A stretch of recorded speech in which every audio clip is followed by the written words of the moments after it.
Welcome to Bite at a Time Books, where we read you your favorite classics one bite at a time. My name is Bree Carlile, and I love to read and wanted to share my passion with listeners like you. If you want to know what's coming next and get updates from me, Bree, sign up for our newsletter at biteatatimebooks.com.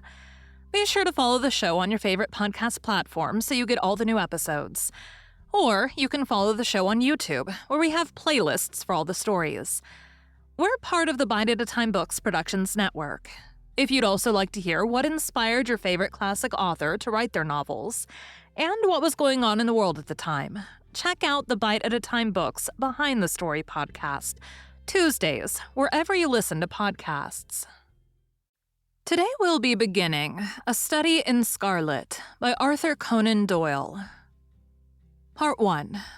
Being a reprint from the reminiscences of John H. Watson, M.D., late of the Army Medical Department. Chapter 1.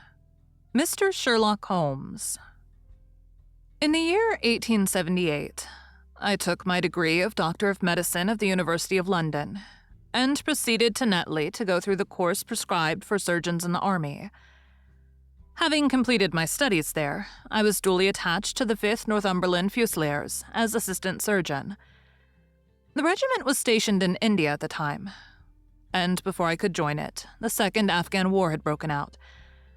On landing at Bombay, I learned that my corps had advanced through the passes and was already deep in the enemy's country. I followed, however, with many other officers who were in the same situation as myself, and succeeded in reaching Kandahar in safety, where I found my regiment, and at once entered upon my new duties. The campaign brought honors and promotion to many, but for me, it had nothing but misfortune and disaster. I was removed from my brigade and attached to the Berkshires, with whom I served at the fatal Battle of Maiwand.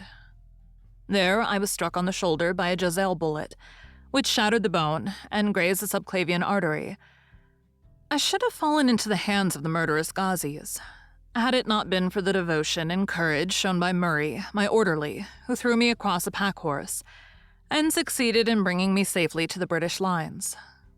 Worn with pain and weak from the prolonged hardships which I had undergone, I was removed with a great train of wounded sufferers to the base hospital at Peshawar. Here I rallied, and had already improved so far as to be able to walk about the wards, and even to bask a little upon the veranda, when I was struck down by enteric fever, the curse of our Indian possessions. For months, my life was despaired of, and when at last I came to myself and became convalescent, I was so weak and emaciated that a medical board determined that not a day should be lost in sending me back to England. I was dispatched accordingly in the troop ship Orontes, and landed a month later on Portsmouth Jetty, with my health irretrievably ruined, but with permission from a paternal government to spend the next 9 months in attempting to improve it.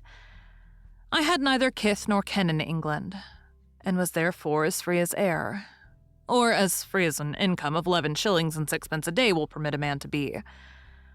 Under such circumstances, I naturally gravitated to London, that great cesspool into which all the loungers and idlers of the empire are irresistibly drained.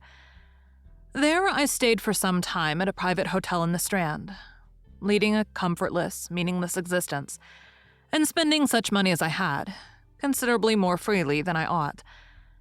So alarming did the state of my finances become, that I soon realized that I must either leave the metropolis and rusticate somewhere in the country, or that I must make a complete alteration in my style of living. Choosing the latter alternative, I began by making up my mind to leave the hotel and to take up my quarters in some less pretentious and less expensive domicile. On the very day that I had come to this conclusion, I was standing at the Criterion bar when someone tapped me on the shoulder, and turning round, I recognized young Stamford, who had been a dresser under me at Bart's. The sight of a friendly face in the great wilderness of London is a pleasant thing indeed to a lonely man. In old days, Stamford had never been a particular crony of mine, but now I hailed him with enthusiasm, and he, in his turn, appeared to be delighted to see me. In the exuberance of my joy, I asked him to lunch with me at the Holborn, and we started off together in a hansom. "Whatever have you been doing with yourself, Watson?" he asked in undisguised wonder as we rattled through the crowded London streets. "You're as thin as a lath and as brown as a nut." I gave him a short sketch of my adventures, and had hardly concluded it by the time that we reached our destination. "Poor devil," he said, commiseratingly, after he had listened to my misfortunes. "What are you up to now?" "Looking for lodgings," I answered. "Trying to solve the problem as to whether it is possible to get comfortable rooms at a reasonable price." "That's a strange thing," remarked my companion. "You are the second man today that has used that expression to me." "And who was the first?" I asked. "A fellow who's working at the chemical laboratory up at the hospital. He was bemoaning himself this morning because he could not get someone to go halves with him in some nice rooms which he had found, and which were too much for his purse." "By Jove," I cried. "If he really wants someone to share the rooms and the expense, I'm the very man for him. I should prefer having a partner to being alone." Young Stamford looked rather strangely at me over his wine-glass. "You don't know Sherlock Holmes yet," he said. "Perhaps you would not care for him as a constant companion." "Why? What is there against him?" "Oh, I didn't say there was anything against him. He's a little queer in his ideas, an enthusiast in some branches of science. As far as I know, he's a decent fellow enough." "A medical student, I suppose?" said I. "No, I have no idea what he intends to go in for. I believe he is well up in anatomy, and he's a first-class chemist. But as far as I know, he has never taken out any systematic medical classes. His studies are very desultory and eccentric, but he has amassed a lot of out-of-the-way knowledge which would astonish his professors." "Did you never ask him what he was going in for?" I asked. "No, he's not a man that is easy to draw out, though he can be communicative enough when the fancy seizes him." "I should like to meet him," I said. "If I'm to lodge with anyone, I should prefer a man of studious and quiet habits. I am not strong enough yet to stand much noise or excitement. I had enough of both in Afghanistan to last me for the remainder of my natural existence. How could I meet this friend of yours?" "He is sure to be at the laboratory," returned my companion. "He either avoids the place for weeks, or else he works there from morning to night. If you like, we shall drive round together after luncheon." "Certainly," I answered. And the conversation drifted away into other channels. As we made our way to the hospital after leaving the Holborn, Stamford gave me a few more particulars about the gentleman whom I proposed to take as a fellow lodger. "You mustn't blame me if you don't get on with him," he said. "I know nothing more of him than I've learned from meeting him occasionally in the laboratory. You proposed this arrangement, so you must not hold me responsible." "If we don't get on, it will be easy to part company," I answered. "It seems to me, Stamford," I added, looking hard at my companion, "that you have some reason for washing your hands of the matter. Is this fellow's temper so formidable, or what is it? Don't be mealy-mouthed about it. It is not easy to express the inexpressible," he answered with a laugh. "Holmes is a little too scientific for my tastes. It approaches to cold-bloodedness. I could imagine his giving a friend a little pinch of the latest vegetable alkaloid, not out of malevolence, you understand, but simply out of a spirit of inquiry in order to have an accurate idea of the effects. To do him justice, I think that he would take it himself with the same readiness. He appears to have a passion for definite and exact knowledge." "Very right, too. Yes, but it may be pushed to excess. When it comes to beating the subjects in the dissecting rooms with a stick, it is certainly taking rather a bizarre shape." "Beating the subjects?" "Yes, to verify how far bruises may be produced after death. I saw him at it with my own eyes." "And yet you say he's not a medical student." "No. Heavens knows what the objects of his studies are. But here we are, and you must form your own impressions about him."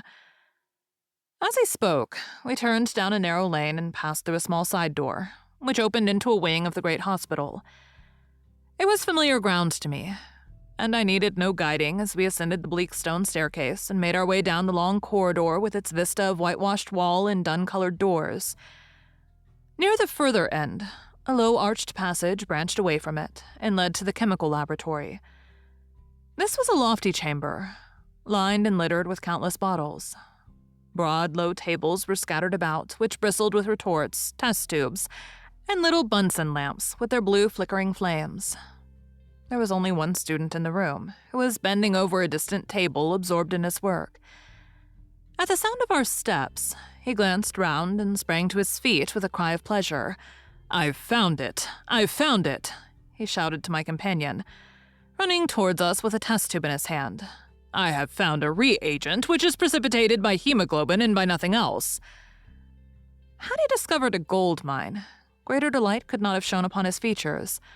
"Dr. Watson, Mr. Sherlock Holmes," said Stamford, introducing us. "How are you?" he said cordially, gripping my hand with a strength for which I should hardly have given him credit. "You've been in Afghanistan, I perceive." "How on earth did you know that?" I asked in astonishment. "Never mind," said he, chuckling to himself. "The question now is about hemoglobin. No doubt you see the significance of this discovery of mine." "It is interesting, chemically, no doubt," I answered. "But practically, why, man, it is the most practical medico-legal discovery for years. Don't you see that it gives us an infallible test for bloodstains? Come over here now." He seized me by the coat sleeve in his eagerness and drew me over to the table at which he had been working. "Let us have some fresh blood," he said, digging a long bodkin into his finger and drawing off the resulting drop of blood in a chemical pipette. "Now I add this small quantity of blood to a liter of water. You perceive that the resulting mixture has the appearance of pure water. The proportion of blood cannot be more than 1 in a million. I have no doubt, however, that we shall be able to obtain the characteristic reaction." As he spoke, he threw into the vessel a few white crystals, and then added some drops of transparent fluid. In an instant, the contents assumed a dull mahogany color, and a brownish dust was precipitated to the bottom of the glass jar. "Aha!" he cried, clapping his hands and looking as delighted as a child with a new toy. "What do you think of that?" "It seems to be a very delicate test," I remarked. "Beautiful, beautiful. The old Guacum test was very clumsy and uncertain. So is the microscopic examination for blood corpuscles. The latter is valueless if the stains are a few hours old. Now this appears to act as well whether the blood is old or new. Had this test been invented, there are hundreds of men now walking the earth who would long ago have paid the penalty of their crimes." "Indeed," I murmured.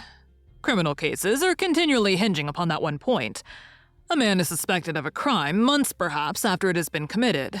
His linen or clothes are examined and brownish stains discovered upon them. Are they blood stains or mud stains or rust stains or fruit stains or what are they? That is a question which has puzzled many an expert. And why? Because there was no reliable test. Now we have the Sherlock Holmes test, and there will no longer be any difficulty." His eyes fairly glittered as he spoke, and he put his hand over his heart and bowed as if to some applauding crowd conjured up by his imagination.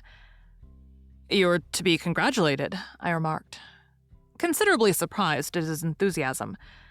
"There was the case of von Bischoff at Frankfurt last year. He would certainly have been hung had this test been in existence. Then there was Mason of Bradford, and the notorious Mueller, and Lefebvre of Montpellier, and Samson of New Orleans. I could name a score of cases in which it would have been decisive." "You seem to be a walking calendar of crime," said Stamford with a laugh. "You might start a paper on those lines. Call it the Police News of the Past. Very interesting reading it might be made, too," remarked Sherlock Holmes, sticking a small piece of plaster over the prick on his finger. "I have to be careful," he continued, turning to me with a smile, "for I dabble with poisons a good deal." He held out his hand as he spoke, and I noticed that it was all mottled over with similar pieces of plaster and discolored with strong acids. "We came here on business," said Stamford, sitting down on a high three-legged stool and pushing another one in my direction with his foot. "My friend here wants to take diggings, and as you were complaining that you could get no one to go halves with you, I thought that I had better bring you together." Sherlock Holmes seemed delighted at the idea of sharing his rooms with me. "I have my eye on a suite in Baker Street," he said, "which would suit us down to the ground. You don't mind the strong smell of tobacco, I hope?" "I always smoke ships myself," I answered. "That's good enough. I generally have chemicals about and occasionally do experiments. Would that annoy you?" "By no means." "Let me see. What are my other shortcomings? I get in the dumps at times and don't open my mouth for days on end. You must not think I'm sulky when I do that. Just let me alone and I'll soon be right. What have you to confess now?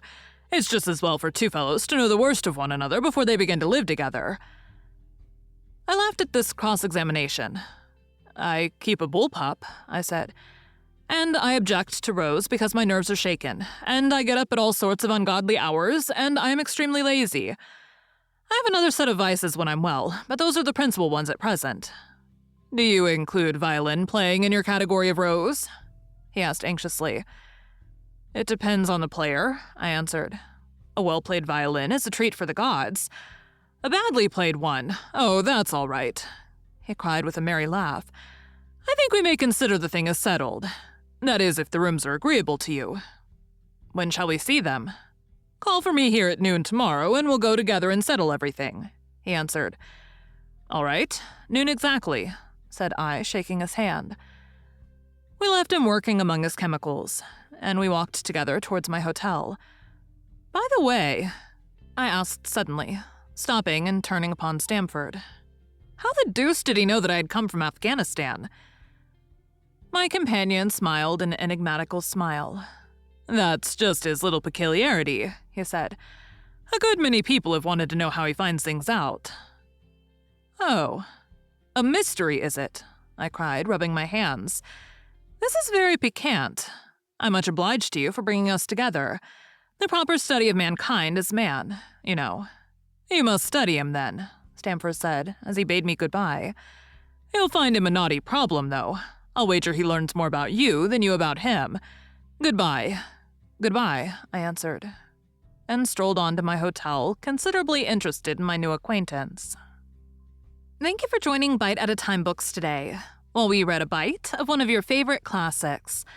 Again, my name is Bree Carlile, and I hope you come back tomorrow for the next bite of A Study in Scarlet. Don't forget to sign up for our newsletter at biteatatimebooks.com. You can check out the show notes or our website, biteatatimebooks.com, for the rest of the links for our show. We'd love to hear from you on social media at Bite at a Time Books.